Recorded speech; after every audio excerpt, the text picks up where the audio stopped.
I couldn't start the webinar.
Welcome to the October Special Interest Group meeting. My name is Lawrence Feng. I'm the director of the Stanford Neurodiversity project. I'm going to update you for about 5 minutes, and then I'll introduce our feature speaker, Jamie Banks. There are three things that I want to update you with. First is about SMP Reach. It is our neurodiversity summer camp for high schoolers. Like the past years, we have a hybrid format in July. That's the first cohort, and the second cohort will be an in-person cohort, and it will start on July 20th. So these 2 week summer camp have been attracting high schoolers from all over the world, and the high schoolers can be neurotypical or neurodivergent. And if they are passionate about neurodiversity, that's what we are going to expect, that these students will have the best chance to enjoy the camp and be able to learn about neurodiversity and create impactful advocacy projects. Our application is already open. Please feel free to consider having your high schoolers, your friends who are in high school to apply. And this QR code will lead you to the application. The second thing that I would like to update you is about our new program. It's called SMP Bridge. Basically, it is a version of SMP Reach that's more geared towards students that are transitioning to college. SMP Bridge stands for Stanford Neurodiversity Project, Building Resources for Independent Development, Growth, and Empowerment. We're going to have our first uh, cohort uh, run in June 15th to 26th of 2026.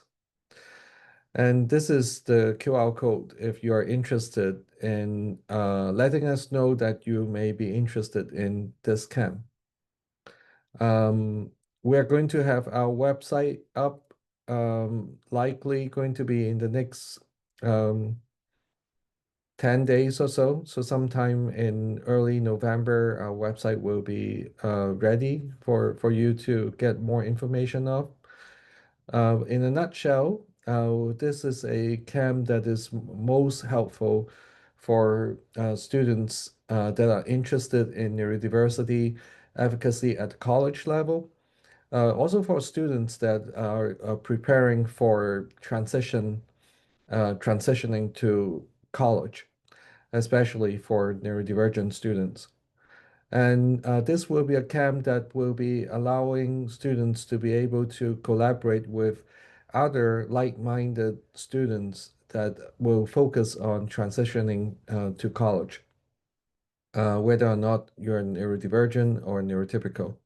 And we want to use this as the opportunity to engage, to help students to engage with the neurodiverse community and build their network of neurodiverse members by going through the camp together, and they may also make some friends through the camp.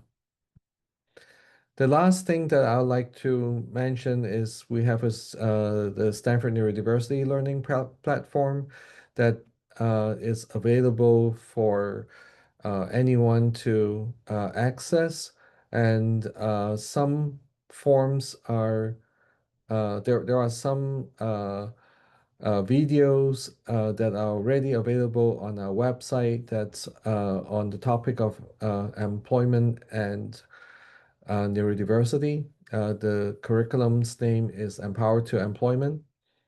And if you are interested in getting a full version of it, you have to go through the learning platform, and you can access through the QR code. There is a subscription fee associated with the full access. So with this, I would like to introduce our feature speaker, Jamie Banks. Dr. Jamie Banks is a founder and president of Quiet Communities.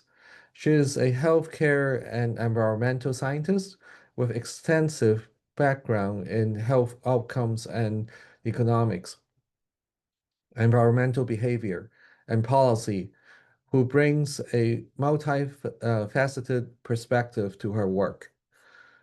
During her career, she held senior consulting positions at APT Associates, CRA International, and ML Strategies, the consulting arm of Mintz Levin, working with the healthcare industry. In 2007, she turned her attention to environmental health and climate change, first founding Planet Rewards, a company pioneering a corporate platform to promote eco-friendly behaviors, and then founding Quiet Communities in 2013 to help find solutions to problems of harmful noise and pollution affecting communities. In addition to her role at Quiet Communities, she also chairs the Noise and Health Committee at the American Health Association and is leading efforts to develop policy statements around noise and related pollution. The first American Health Association policy statement, Noise as a Public Health Hazard, was published in 2021. Dr. Banks holds a PhD degree in social policy and health economics from University of Kent in the UK and earned master's degrees from Dartmouth Medical School and MIT. With this, please help me welcome Dr. Banks. Thank you, Dr. Fung. I'm so pleased to be here. And thank you, Erica Detemmerman. I'm not sure if I pronounced that correctly, but thank you so much for your support as well, and welcome everybody.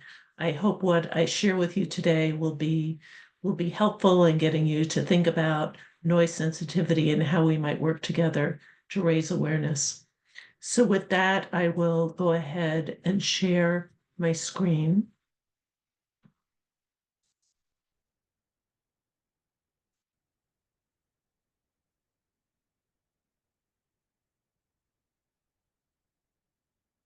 Okay. We're going to talk about noise sensitivity in autism and how it manifests and what we can do about it. My presentation, there'll be an introduction. I'll talk a little bit about myself. I'll talk about quiet communities and what we do, go into some basic information about noise, talk about noise as a public health problem, and then go into the particulars of noise and how it affects neurodivergent individuals. And then I'm hoping to leave plenty of time for discussion. I will pose a couple of questions, and I am very interested to hear from you as a community and what your thoughts are, because we're not experts. We know a lot about noise. We know less about the neurodivergent community and how it really affects your lived experience of sound or noise. So we're very interested in hearing from you. So I think you just heard from Dr. Fung. I was a healthcare scientist for many years in my career, studying health outcomes, health economics, health policy, and then use that health lens to look at problems in the environment, and in particular noise and related pollution. As he mentioned, I chair the Noise and Health Committee at the American Public Health Association, but I also work as a member of the American Heart Association and the International Society of Environmental Epidemiology, the ISEE. Quiet Communities was founded as a nonprofit organization, 501c3 public charity, in 2013. So we are over 12 years old. Our tagline is working together for a quieter world. We really try and engage with stakeholders in that pursuit. We're mainly a coalition of scientific, medical, and legal professionals. We also have a small paid staff. A lot of the people we work with contribute their time and effort on a volunteer basis. And I'm happy to say that people have stayed with us for at least 5 years, and some people as long as 10 years, because they're dedicated, they're passionate, they understand the need.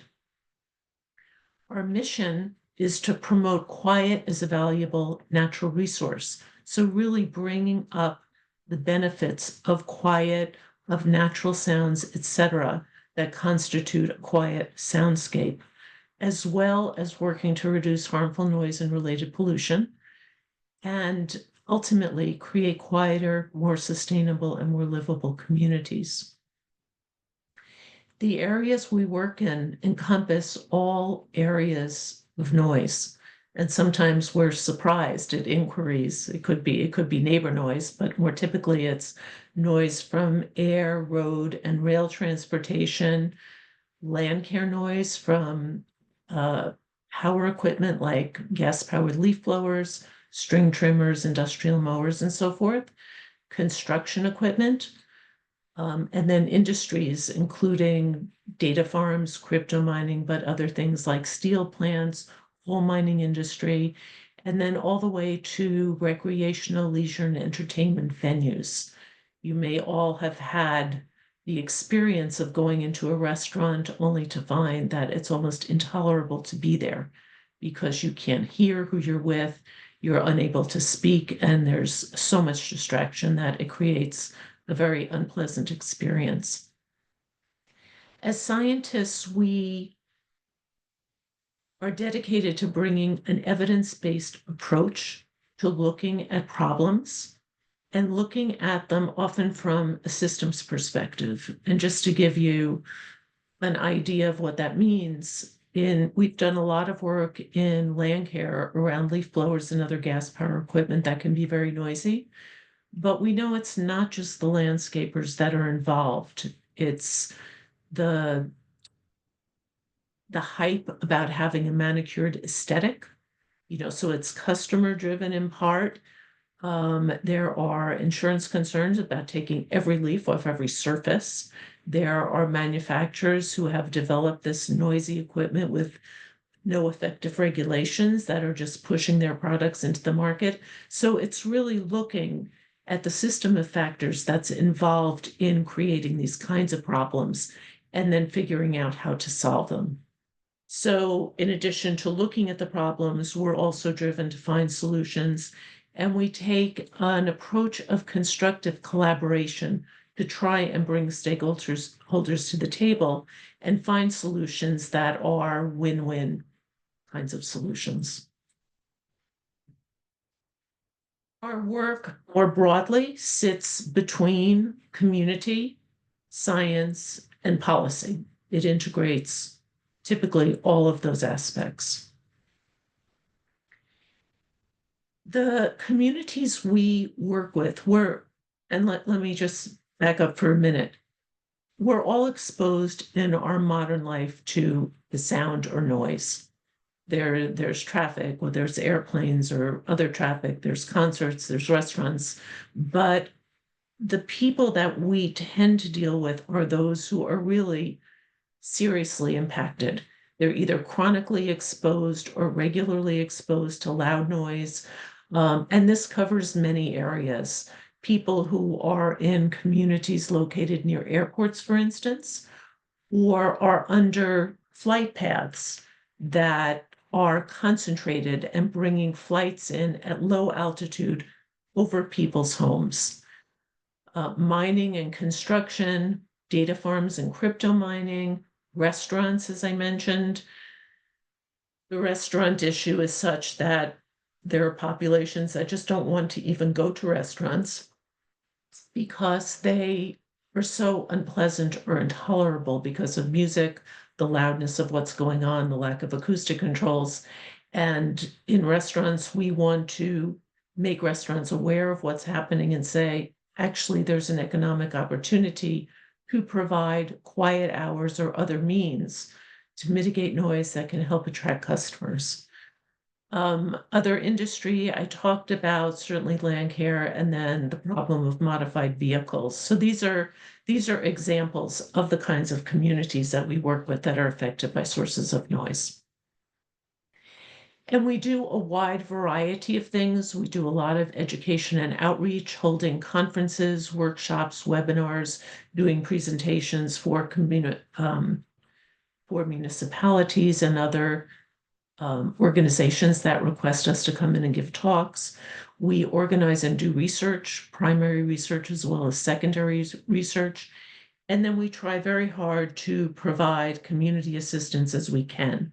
We're limited in our scale, and sometimes we're frustrated that we can't help many more communities, but we're trying to find ways to scale our efforts to help more communities. We do consulting work, we provide expert testimony, and we also help the media write articles that inform the public on the harms of noise. The discussion that I want to end my presentation with is how can we as quiet communities better represent the needs of the neurodivergent community in the work that we do? We're not experts, you are. So we're interested in having that discussion at the end of the presentation. And any ideas you have on what can be done to raise awareness generally of the impact of noise on neurodivergent populations. I'll just say that there are neurodivergent populations, there are seniors, there's veterans with PTSD and hearing disorders, generally people with hearing disorders. There's a number of vulnerable populations that can suffer disproportionately from environmental noise and other noise sources. So I'll talk now just about some basic information about noise. we hear the word sound and noise all the time. So what's really the difference? So sound is a physical wave phenomenon. It's something you can hear, so it's very objective, whereas noise, and this is a new definition, is unwanted and or harmful sound. The definition that was used for many years until about 2 years ago was that noise was unwanted sound. Now, if you think about it, there's really no objectivity. It's a very subjective definition and tended to put the onus on people that complained about noise. So we at Quiet Communities, led by Dr. Dan Fink, a physician, pushed this new definition of noise to include, harmful sound, recognizing its impacts on hearing and non-hearing health. And that new definition was adopted by the International Commission on the Biological Effects of Noise in 2023, and it's being used more and more in the literature. Noise is a complex physical phenomenon. We often hear noise characterized in terms of its loudness or its decibel level. That's a metric that is used to convey its sound energy. But we know that there's many more characteristics that are essential to understanding the human response to noise. So, for instance, it can be the frequency spectrum of the sound. Is it a high-pitched squealing sound, or is it a low-pitched bass sound?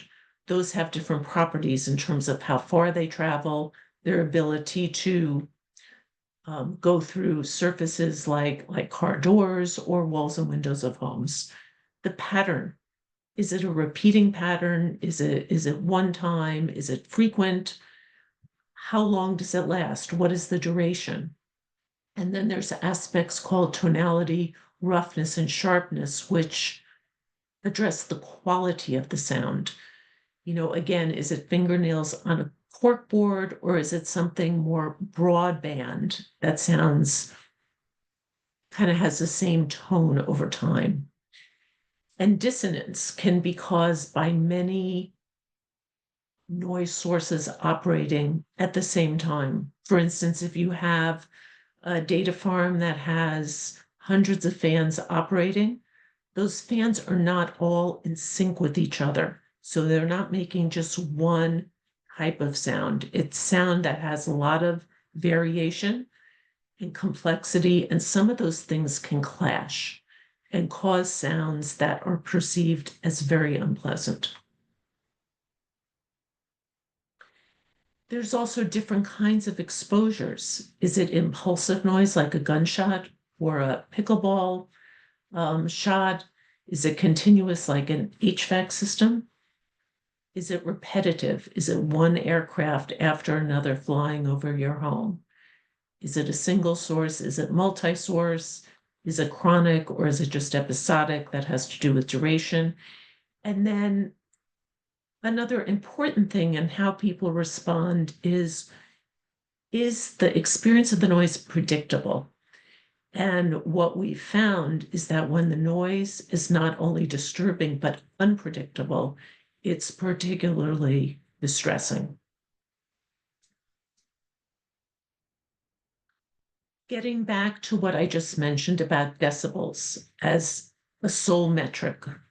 If we just use decibels, we could be listening to a cello concerto or a gas leaf blower at the same decibel level. We know that the response to that is very different. So there's a loss of information by just depending on that single metric. It's more than decibels. We know that things are not equal. We have to look at all the other characteristics to really understand the sound or noise in a way that provides more information. I'll give you this example. Ventilation fans used in industrial settings have strong low frequency components. They're loud, they travel over long distances, and they readily penetrate walls and windows because of that strong low frequency component in the sound. Sound with higher frequency characteristics tends to dissipate much more quickly over distance. So it's not as disturbing. You can close your doors and windows and get away from that noise. Sound with low frequency components, it's not so easy to get away with that noise. And so people can feel trapped in their homes and unable to control their own acoustic environment. So noise is a public health problem. In the world we live in, there are many, many different sources of sound or noise that can be disturbing to people. In many cases, these are linked to fossil fuel engines. In other cases, they're not, for instance, music, but in many cases of environmental noise, they're linked to fossil fuels. Electrification is one alternative, and other low impact mechanisms. In terms of statistics, over 1 billion people worldwide are at risk of having hearing loss. I believe by the time they're in their mid-40s, from unsafe listening practices. A lot of it driven by personal listening devices and so forth, without sound controls, sound level controls. And then in terms of non-auditory impacts, over 100 million Americans are believed to be at risk from non-auditory health problems due to everyday levels of noise. The hearing health impacts include noise-induced hearing loss, tinnitus or ringing in the ears. That's unrelated to the sound, particularly. It's a constant ringing. Hyperacusis, which is sensitivity to sound that may not bother other people, but is a hypersensitivity. And then in addition to those, there are clinical sequelae of hearing disorders. People with hearing loss tend to have a greater risk of falls, depression, social isolation, and dementia. Of course, not being able to hear can reduce work opportunities and productivity and reduce quality of life. The impacts of noise on hearing result from damage to the inner ear. So what you see here are healthy hair cells and damaged hair cells. The hair cells of the inner ear are what are responsible for transmitting the response to sound to the nervous system and into the brain. So when those hair cells are damaged, you're not getting any transmission into that sound where it can be processed by the brain. There are many non-hearing health impacts or non-auditory impacts. They include cardiovascular disease, metabolic disturbances, including risk of diabetes and obesity, mental health disorders like an increased risk of anxiety and depression. Degenerative neurological disorders are suspected. There's evidence that people exposed to chronic noise over time have a higher risk of developing Alzheimer's dementia. It impairs children's learning and cognition, as well as in adults, negatively affecting work productivity, and then reducing quality of life. The non-hearing health impacts are mediated by the stress response. The amygdala is a small walnut-shaped organ of the brain that's responsible for processing emotions and stress and so forth.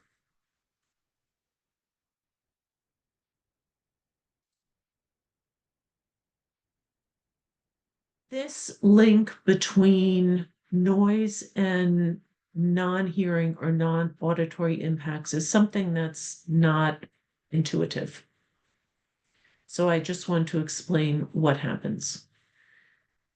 When people hear sound, they can have reactions that include stress, annoyance, sleep interruption, and various cognitive and emotional responses. And again, these are the kinds of things that are affecting the amygdala. In response, there's a release of stress hormones like cortisol, neurotransmitters like norepinephrine. These in turn, this is a cascade, physiological cascade. This in turn increases things like cardiac output, blood pressure, blood fats or blood lipids, blood sugar, blood viscosity or thickening, and coagulation, the ability of the blood to coagulate. Those are all risk factors for other clinical disorders, including hypertension, coronary artery disease, or coronary heart disease, heart failure, heart arrhythmia, stroke, metabolic disturbance, and psychological disturbances. It's been found that noise at night has more pronounced adverse effects. Our physiology, our hormones, what happens at night is quite different when we're sleeping than what we experience during the day. Our health and well-being depend on having undisturbed sleep of a sufficient duration. Noise, especially intermittent or regular noise that stops and starts, can be particularly effective in interrupting and fragmenting our sleep. It impairs our ability to recuperate from that noise and even to go back to sleep. It generates increased levels of cortisol, stress hormones, and creates physiological conditions that lead to the injury of the lining of the blood vessels, and that in turn have long-term health effects like cardiovascular disease. There's also other indirect factors that increase stress and therefore the risk of longer-term adverse health effects. One that I mentioned is the powerlessness to control one's own environment. If you are hearing a sound that's coming right through your walls and windows and that doesn't go away and that you can't control, you are in stress mode. It causes frustration, it causes anger. All of these things are going through the amygdala and exacerbating this physiological response in the body. Nothing that I have mentioned here in this presentation is new. This has been recognized for years. It's just not really out there in the public. Noise is often called or labeled an annoyance or a nuisance, and that trivializes its serious health impacts. You can see the statement here from the Centers for Disease Control and Prevention from a number of years ago. Continual exposure to noise can cause stress, anxiety, depression, high blood pressure, heart disease, and many other health problems, like I've just reviewed. Similarly, the World Health Organization, excessive noise seriously harms human health and interferes with people's daily activities at school, at work, at home, and during leisure time. It can disturb sleep, cause cardiovascular and psychophysiological effects, reduce performance, and provoke annoyance responses and changes in social behavior. We don't want to trivialize the effects of noise, especially as our world is becoming noisier and noisier, and new sources are being introduced with no recognition of the potential adverse effects they can have. As early as 1968, U.S. Surgeon General William Stewart declared noise to be a public health problem. And he said, quote, aside from hearing loss, it's been demonstrated that noise from aircraft and other sources causes physiological changes, including cardiovascular, glandular, and respiratory effects reflective of a generalized stress reaction. That was, what is it, 55, 60 years ago. It's just amazing that we knew then what we're repeating today, except we know a lot more today because of the decades of research that have been done since that time. In terms of policy, after Dr. Stewart declared noise to be a public health problem, the Noise Control Act of 1972 was enacted by Congress. This called for education, funding for research, labeling of certain products, enforcement of regulations, new regulations on certain products, a quiet product program so that the government could identify products for government agencies that could then be adopted by the private sector, providing technical assistance to states and localities, and keeping up with the science. This function was housed within the newly formed EPA in 1972 and existed through 1981 when it was defunded under the Reagan administration. All of that has been lost, and all of that institutional knowledge that had been developed is now sadly forgotten. So now let me talk about noise and how it affects neurodivergent persons. Most of the research that we have found has to do with autism. We're not experts in this, so you may know things that we don't. This is quite new to us. We've done some research, but don't consider ourselves experts by any stretch of the imagination. We do know that people on the autism spectrum tend to have a heightened sensitivity to noise and an over-responsiveness to sound or noise. That's common. Hyperacusis is also more common in autism spectrum disorders. And compared to neurotypical populations, there's greater difficulty screening out background sounds and really getting focused on what you need to hear. There's differences in how sound or noise is perceived.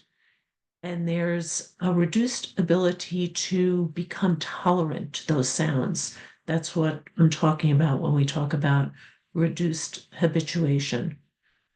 This bullet down here. The outcomes from this is that people experiencing noise in their life have a reduced quality of life, reduced productivity. It can negatively affect mental and emotional health and even social participation. The manifestations at a human level is distress, discomfort, distraction, anxiety, the inability to tolerate those stimuli, and then avoidance behaviors, fleeing, covering the ears, for example.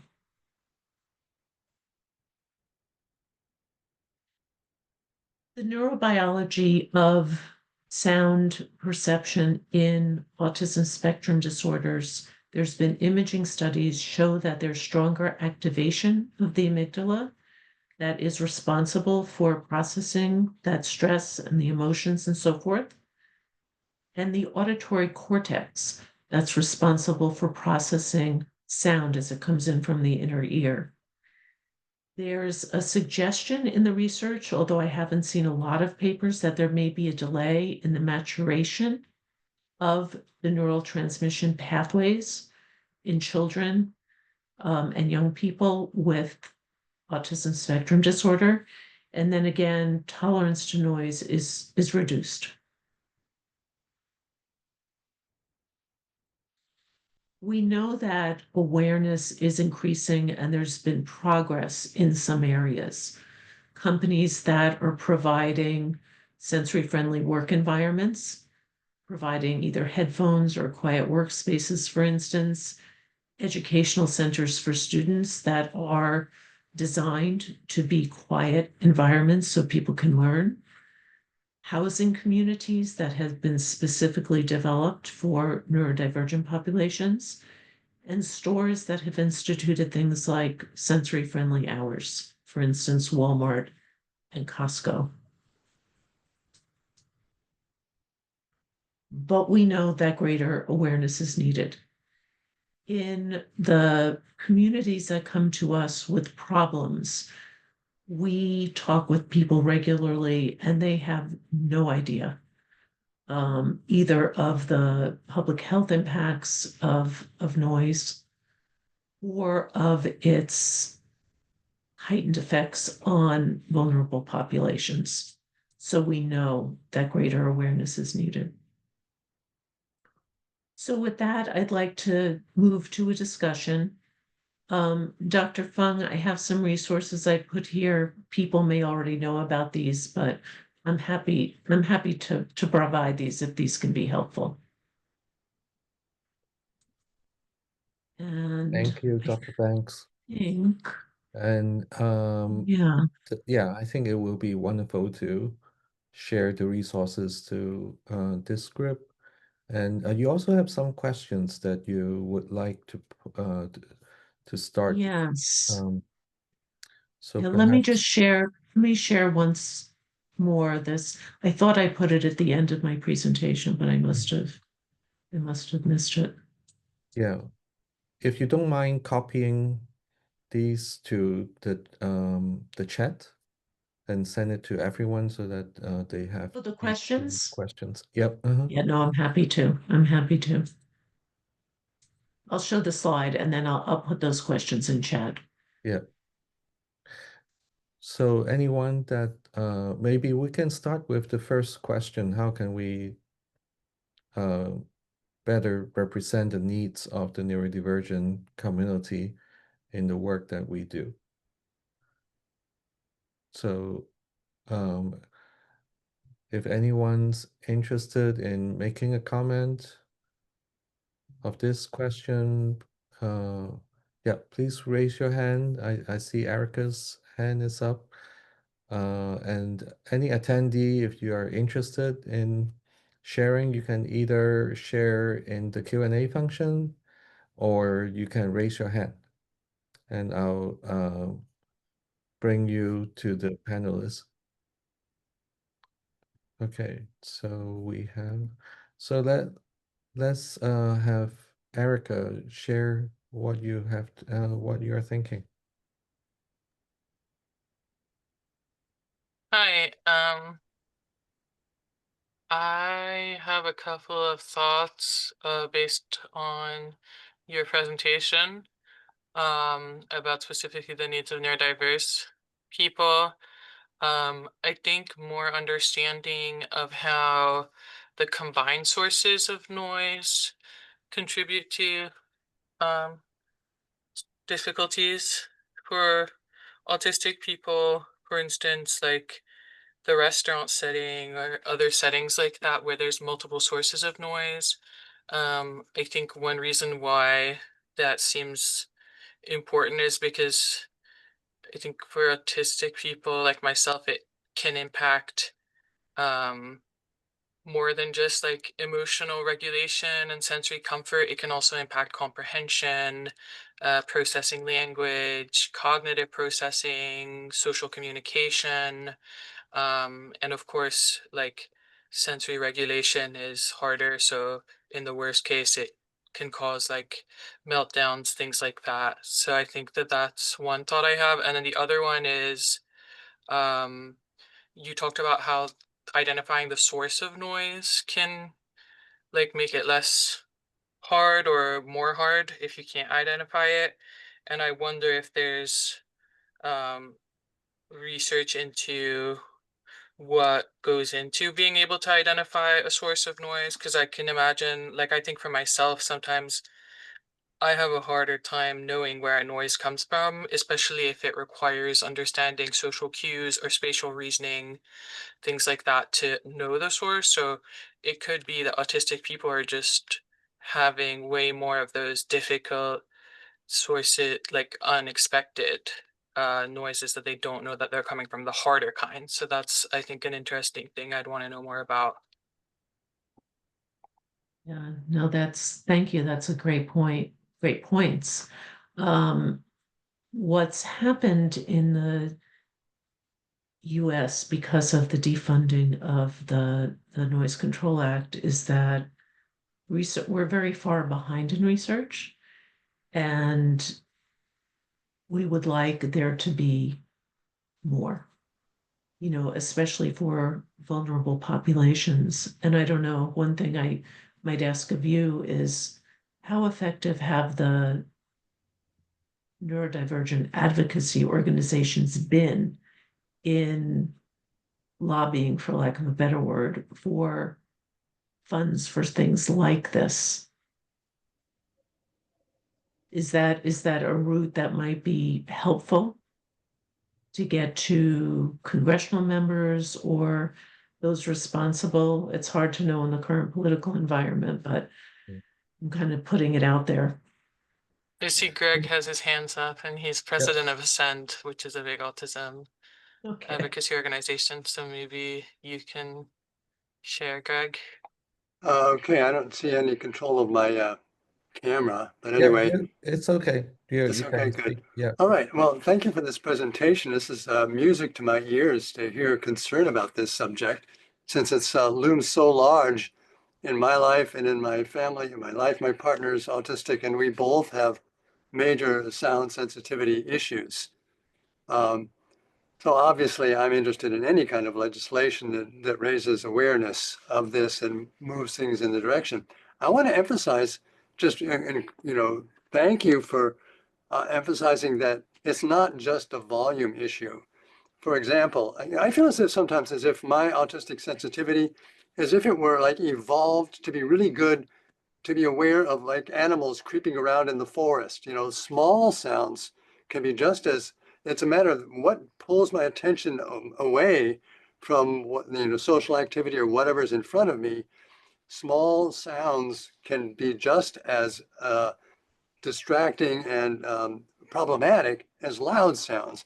An example would be obvious one, TV sounds coming through a wall. The volume can be low, but my mind is hearing voices and it's orienting toward that. I can't, on the visual side, I can't even be in a restaurant where there's a television anywhere because my eyes will immediately pull towards the flickering screen. It's just a part of my nervous system. But another example is, and and I believe there's a low sound that I think is coming from a gas pipeline near our apartment building. It's very quiet. The decibel level is very low, but when it comes to night, it's very noticeable to me, and it doesn't interfere with my sleep. So that would be an area. I've read that there are these low frequency sounds from gas flowing through pipelines. So this is, I'm just sort of throwing out just how debilitating a over response to even very small sounds can be. It's not just a volume issue. It seems, I want to ask you, it seems that their vehicles with their backup beeping that they used to do, there seems to be new kinds of beeping sounds that backing up vehicles are making that are much less annoying. Do you know about that? I've just noticed that some vehicles are making, sort of electric car kind of sounds as opposed to that terrible beeping. Yeah. So there's a few things I'll comment on. Yeah. We do know about the change in the alarm technology, that Yeah. backup alarm.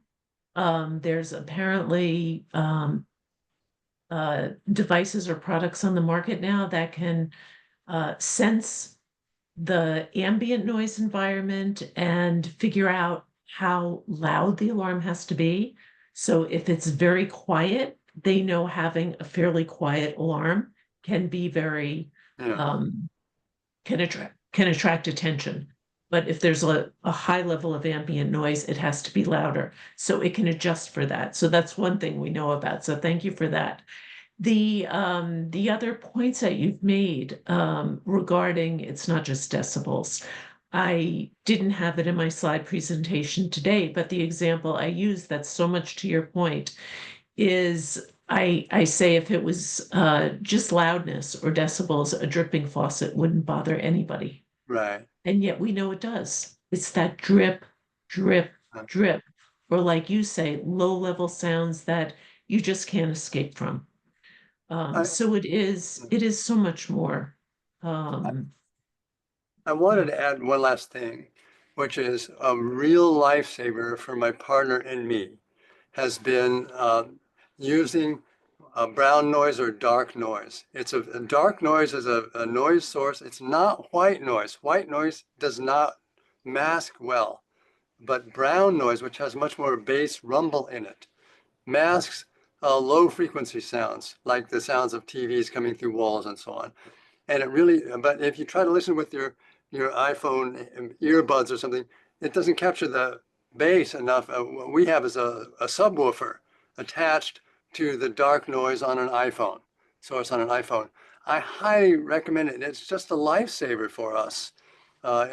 We'd rather have silence than having to listen to brown noise, but all those cardiovascular and those stress responses quiet way down in the presence of a brown noise source, as opposed to the TV rumbling through the wall. So, I mean, just something to say. I'm a little leery of getting the word out too much about the value of brown noise, because it might take the heat off the industry and so on to make less noise in the first place. But it really can help autistic people. So that's something I would suggest contributing to your efforts, just to get that word out. It really does help. Brown noise, subwoofer.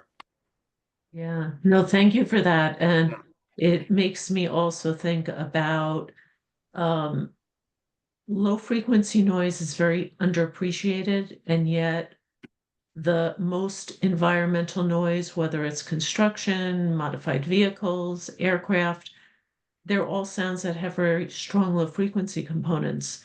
And yet the metric that is used to represent them is something called the A-weighted decibel. Now, the problem with the A-weighted decibel is that it underweights the contribution of low frequency sound to the decibel level. So you're really not even measuring what needs to be measured. And that's something that people need to be aware of, because there's been this entrenched reliance on the A-weighted decibel that's not effective in representing these sounds that we hear every day that have strong low frequency components. One last comment, which is you mentioned an MRI results on amygdala activity, and I don't know how you could get any hearing-related MRI data, because those machines themselves are incredibly loud. That's a good point. I don't know the answer. Thank you, Anyway. Greg. So now we have Martha. Martha, please feel free to unmute. Yes, can you hear me? Yes. Okay, first of all, hats off to Greg. He hit every single point I could have made about how I experience noise as an autistic person. But my specific question is, why are those people who are not bothered by noise are so hostile to those of us that are? If we complain about it, like for example on Nextdoor or something, they mock us and tell us we should get over it. You know, you're being selfish. People pretty much have to resort to using subterfuges like, well, my dog can't stand it or my baby can't stand it. But somehow, as an adult, to admit that you can't stand certain sounds makes you a victim of bullying. And what can we do to help to get people to see things more empathetically from our point of view? Well, I would say you I subject them can't to hear this. her. Oh, can you hear me now, Yes. Martha? Yes. I'm sorry. You're bringing up such a good point. The world has changed. You know, people somehow feel that they have a right to do what they want, and not considering the harm it may be doing to other people.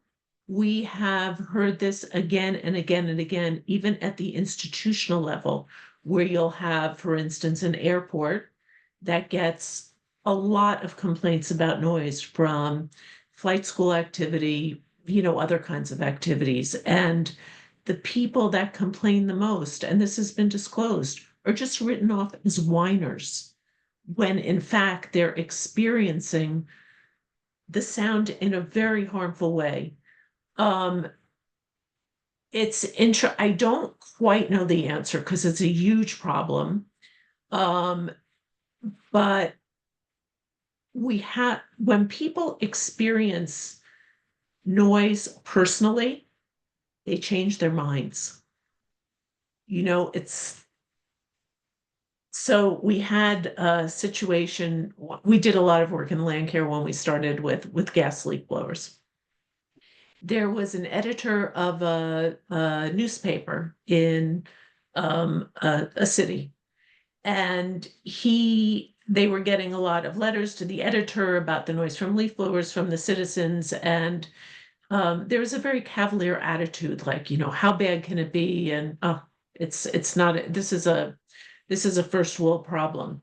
Well, this Exactly. editor retired and was at home, and he wrote another letter a few months later, and he said, "Now I understand," because he became subjected to that same exposure.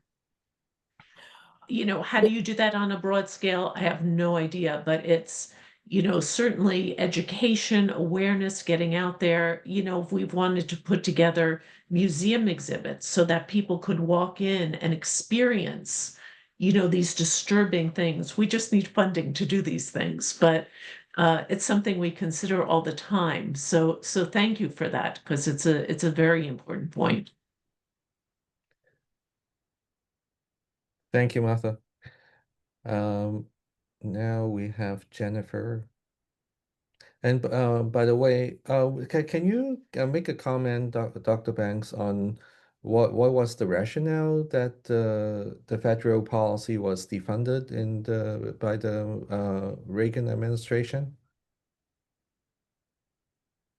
He, there's an inside story that's not public, but we believe, so David Stockman, who was manager of the Office of Management and Budget at the time, drew a line through the line item or the Office of Noise Abatement and Control under, deregulation, and apparently there were some business interests that were very unhappy with the Office of Noise Abatement and Control because, it's about economics and money, sadly.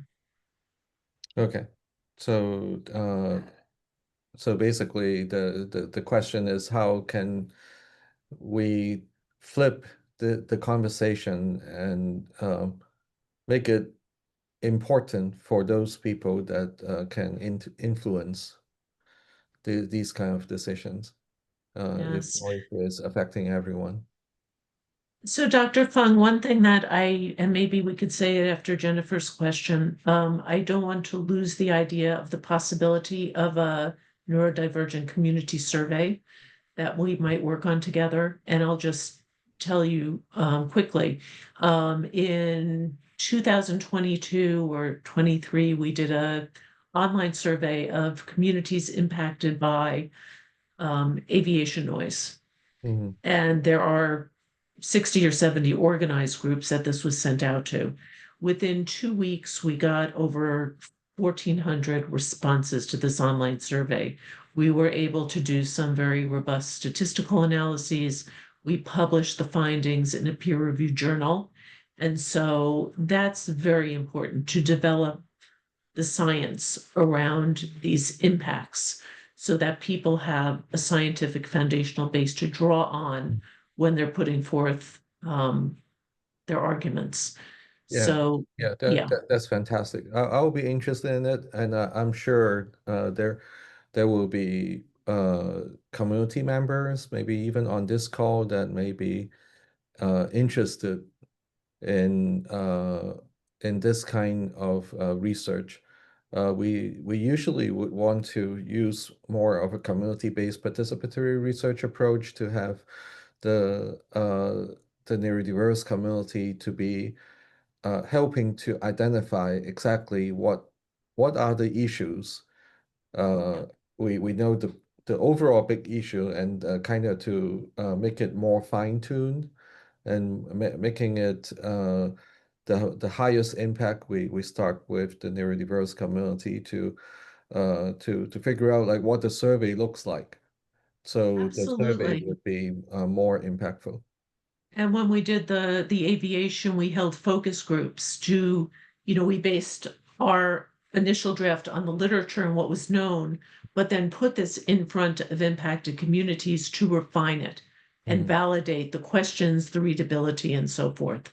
So Yeah, yes, absolutely. fantastic. All right, Jennifer. Yeah, well, what I have is more of a general observation. I don't know if any of the rest of you have ever noticed this. It just seems like people have no manners anymore.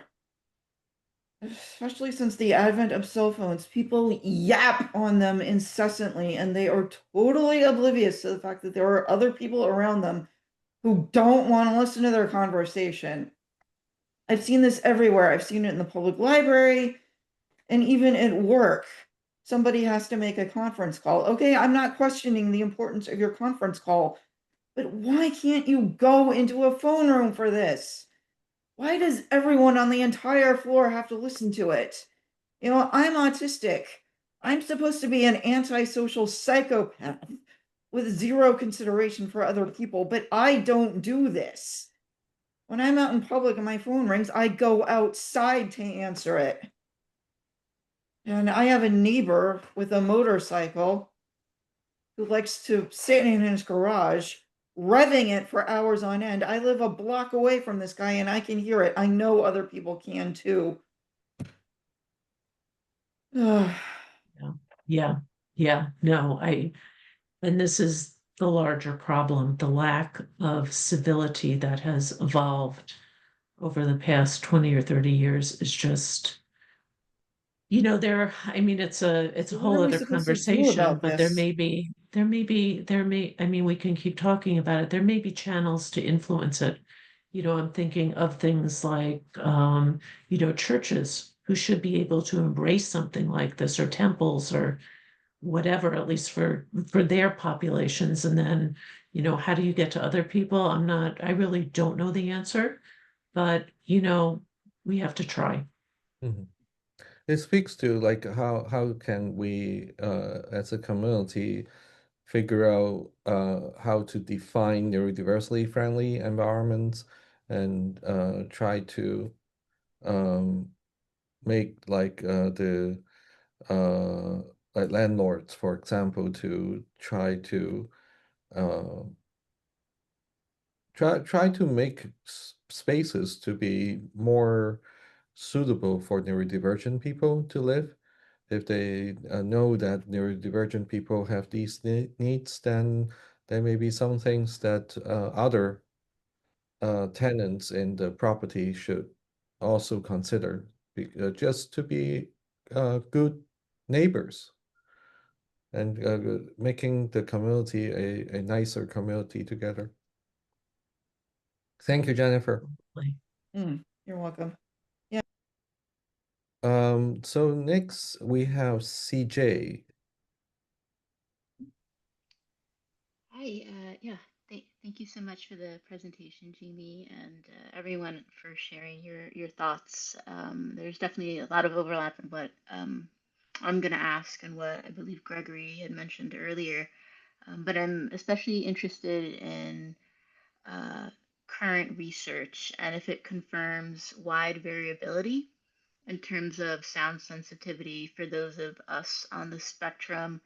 For example, I'm deeply uncomfortable with higher pitched sounds. I actually live next to a preschool that wasn't there when I moved.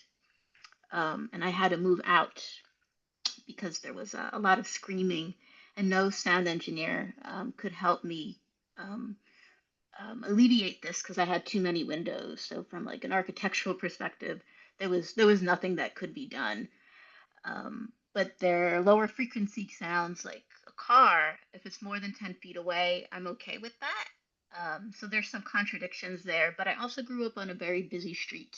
So I believe I got used to it. But so I'm really interested. I imagine we're all unique. But if there's like a common thread in the type of sound and, being on the spectrum? CJ, I apologize. I don't really know the answer to that. I do know that there is a great deal of variability. And, when research results are presented, you don't often get to see the individual data that go into the statistical mean, the average that may be presented. But we know from, all the work that we do in healthcare, that there's a great deal of individuality in how people respond to noise. And when you think of the brain and the billions of cells that comprise it, you can understand that there's no one brain that's exactly like another. Far from it. And all of this is going to influence how things are processed. So, Dr. Fung, I don't know if you can contribute more wisdom to that. I'm not sure exactly what can be done for you. We are definitely rooting for making the environment more neurodiversity friendly, more suitable, and for people that have sensitivity to noise, and that apply to a lot of people on the spectrum. And um, the other things that people sometimes will consider would be to protect themselves by using like noise canceling headphones, um, or other uh, devices that can help with the reduction of the noise level. This is definitely not ideal, and this is more like a way to cope instead of really finding a solution. Um, so I think what Dr. Banks is advocating for is definitely something that we would really love to continue to push. And we are 5 minutes past the hour. So at this time, maybe if we had, so one thing is Dr. Banks okay to stay for another few minutes and we'll answer a few more questions? Would that be okay with you? Sure. I just wanted to say that we are in discussions more and more with companies that have technology solutions and some very interesting solutions. Of course, it requires the owner of the source to uh, perhaps invest more money, but the the outcomes are significantly better. So learning more and more about these solutions, we're hoping to be able to put a lot of this information, consolidate it, put it out to the public and make it available so that people understand that there are solutions out there. And again, it's not ideally you would prevent at the source, but we live in the real world and that's not always the case that you can do that. Yeah. So we have a whole bunch of questions in Q&A, and Susan is the next one up. So I'm going to bring you in, Susan. Can you hear me now? Yes. Okay. Three things. First of all, I want to very much support what the first questioner said about it being difficult for her to localize sounds. I myself was in an incident that involved jackhammers that suddenly changed my ability to localize sounds. And I can't tell you how creepy it was to go from perfect hearing, being able to localize everything, to all of a sudden you can't tell where sounds are from or how far away they are, especially as a woman living in the city. That's a safety issue. You can't localize where the sounds are, or even in your house, where things are happening. That's a safety issue. So that should not be trivialized. That should be taken seriously. Um, uh, Secondly, hyperacusis, people usually talk about that as a sensitivity, but it's also something that basically renders activities that were previously accessible inaccessible to the person. After this jackhammer accident, there were certain activities that I could not do for a while because they were so unbelievably painful. So it's like taking away someone's wheelchair ramp, giving them hyperacusis to certain sounds. They can no longer do those activities. So that should also not be trivialized.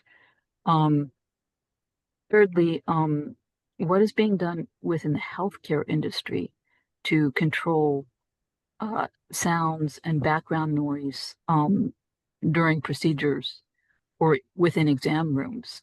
For instance, some exam rooms are very small. They're made of concrete walls. They're a very bad place for people who have sound sensitivities, especially if a child is in there getting a shot with a screen going on, everything bouncing around on the walls. Are there people advocating for things like sound insulation being put on exam room walls?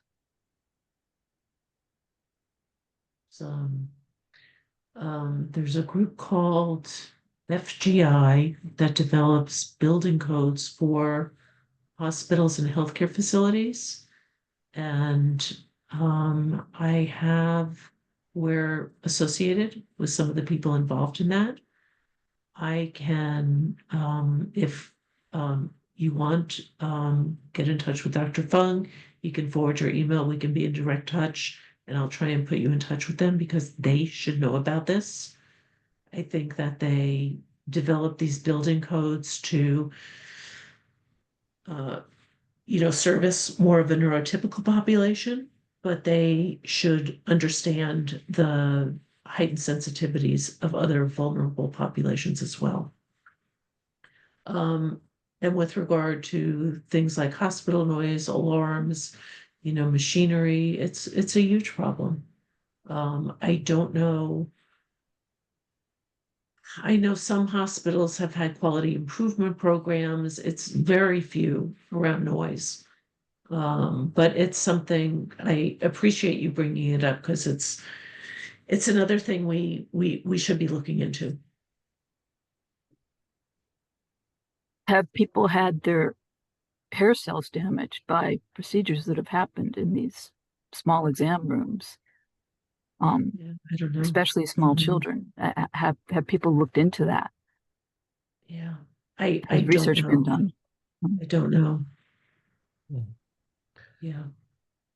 Thank you, Susan.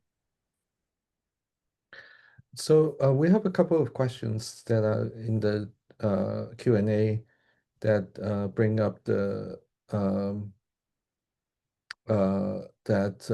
misophonia is something that would like to be discussed. And one anonymous attendee would like to add that as one of the noise sensitivity conditions. Mhm. Do you have anything that you would like to comment on related to misophonia? Well, thank you for bringing that up. I attended a webinar several months ago now that was put on by Nina Krause's group at I think Northwestern University. And it was about differentiating misophonia from hyperacusis and tinnitus. And what was interesting about it that I remember is there have been imaging studies that show that people that have misophonia, and often it's related to very common sounds, and it might be from family members chewing their food in a certain way or tapping their fingers on the dining room table, but to the point where people with misophonia and young people with misophonia may not even be able to sit at that dining room table and will just go to their rooms and get written off as, oh, they're crazy or, some such negative thing. And I think that webinar was recorded, but it was very interesting because they were talking about the imaging research that's been done that shows that, let's say it's a sound like somebody chewing their food in a certain way, that a neurotypical person would have a certain neural pathway processing that sound, but in the person with misophonia, it's a different neural pathway that goes, it may go more directly to the amygdala, to an emotional center rather than a hearing center. So I may not have that exactly right, but that's the flavor of it. And it was very, very interesting. And the nice thing is that it helped to, and these were people affected that talked about their life experience having misophonia, they felt validated by this research because for a good part of their lives, they were isolated or just kind of told that, oh, you're just intolerant or you can't handle it, whatever it was. And now they understand that there's a physiological explanation for why they have this reaction to those sounds. So again, it's something that, we can share that link after tonight. Fantastic. Thank you so much, Dr. Banks, for sharing such important topic that affects a lot in the neurodiverse community. And looking forward to having more conversation about this topic in some other platform. With this, just want to thank everyone who's attended this talk, and our next special interest group meeting is scheduled for the 24th of November, Monday, so at 4 p.m. Pacific time. And this will be a specifically geared towards neurodiversity informed care. And we are going to be inviting mainly providers for that meeting. In December, we are planning on bringing in a special interest group that's focus on mainly late diagnosed neurodivergent individuals. So with that, have a good evening, and kudos again to Dr. Banks for a wonderful presentation. And thank you, everybody, for attending and contributing. Thank Take you, care. Dr. Palm. Thank Okay, you. take care. Bye-bye.